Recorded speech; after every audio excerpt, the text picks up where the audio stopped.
سلام. در این ویدیو میخوام به شما آموزش بدم که چطوری با استفاده از اپلیکیشن متاماسک و مرورگر کروم بر روی تلفن همراهتون برای خرید زمین در متاورس NFT اقدام کنید.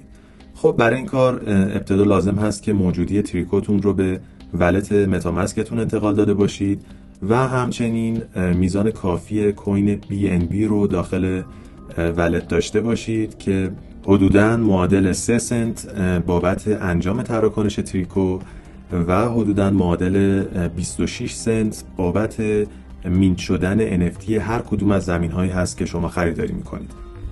اگه توکن تریکو رو تا به حال داخل ولتتون ایمپورت نکردید و میزان موجودی اون رو داخل ولتتون مشاهده نمی کنید، کافی است که روی دکمه ایمپورت توکنز کلیک بکنید و بعد تب کاستوم توکن رو انتخاب بکنید و داخل فیلد توکن آدرس قرارداد هوشمندی که مربوط به توکن تریکو هست رو وارد بکنید. مشاهده میکنید که بخش توکن سیمبل و توکن دسیمال به صورت اتوماتیک انتخاب میشه و شما با زدن روی گزینه ایمپورت توکن تریکو رو به لیست موجودی های ولتتون اضافه میکنید. حالا برای اینکه وارد مراحل بعدی خرید بشیم، داخل مرورگر کروم بشید و به سایت plotmarket.mftworld.com برید.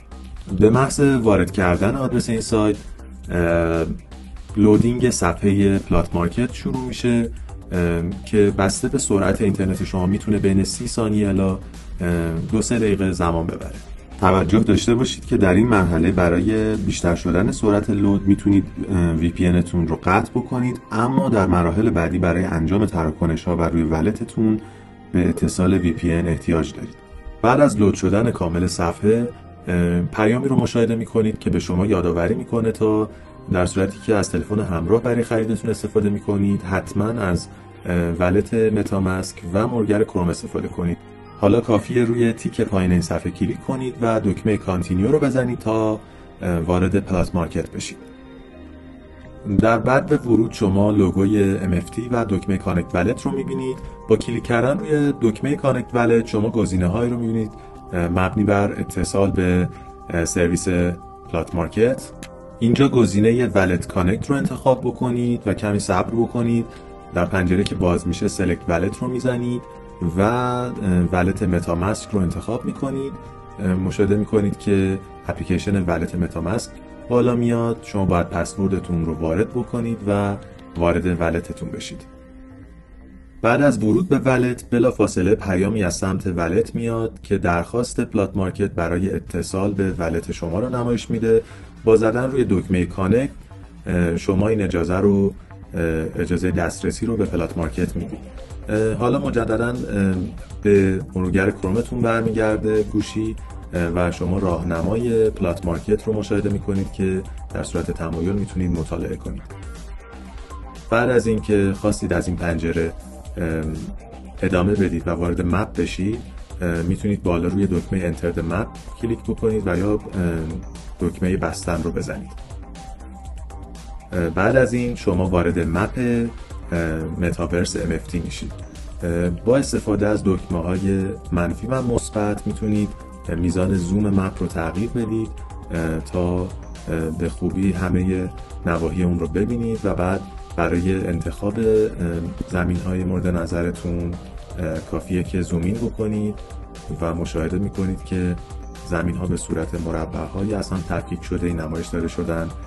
برای اینکه یک زمین رو انتخاب بکنید کافیه روی اون تپ بکنید و کمی صفحه رو به اطراف سوایپ بکنید بر روی صفحه گوشیتون تا ببینید که به رنگ متمایز گلبهی در اومده. میتونید به همین شکل زمین های متعددی رو انتخاب بکنید. برای پاک کردن هر کدوم از زمین ها کافیه مجددا روی همون زمین تپ بکنید و مجددا یک مقدار صفحه رو به اطراف سوایپ بکنید تا مشاهده بکنید که رنگ گلبهی از روی اون برداشته شده، به این معنی که شما حذفش کردید. بعد از اینکه زمین‌های مورد نظرتون رو انتخاب کردید، روی دکمه لیست سمت چپ بالای صفحه کلیک می‌کنید تا لیست زمین‌های انتخابی شما به شما نمایش داده بشه. اینجا اطلاعات متعددی در مورد هر زمین انتخاب شده از جمله مختصات اون، امتیاز نزدیکی اون زمین به مکانهای مهم متاورس و قیمت اون رو مشاهده میکنید. پایین این لیست هم تعداد کل زمین‌های انتخاب شده، هزینه کل اونها، وضعیت مجاورت زمین‌ها که در آینده میتونه مجاورت زمین‌ها یک امتیاز محسوب بشه برای ارزش اون زمین‌ها، و همچنین موجودی تریکوی ولتی که شما کانکت کردید رو مشاهده میکنید. اگر خواستید کل زمین‌های انتخابیتون رو به یک باره حذف بکنید، میتونید از گزینه ریمووال در این پنجره هم استفاده بکنید. برای ادامه خرید لیست رو باز میکنید و روی دکمه پروسید پایین لیست میزنید. در پنجره جدیدی که به شما نمایش داده میشه یک بار دیگه اطلاعات زمین‌هایی که انتخاب کردید رو میبینید. اگر از اون اطمینان دارید روی دکمه کانتینیو بزنید تا درخواست تراکنش اول برای کسر توکن تریکو به ولت شما ارسال بشه.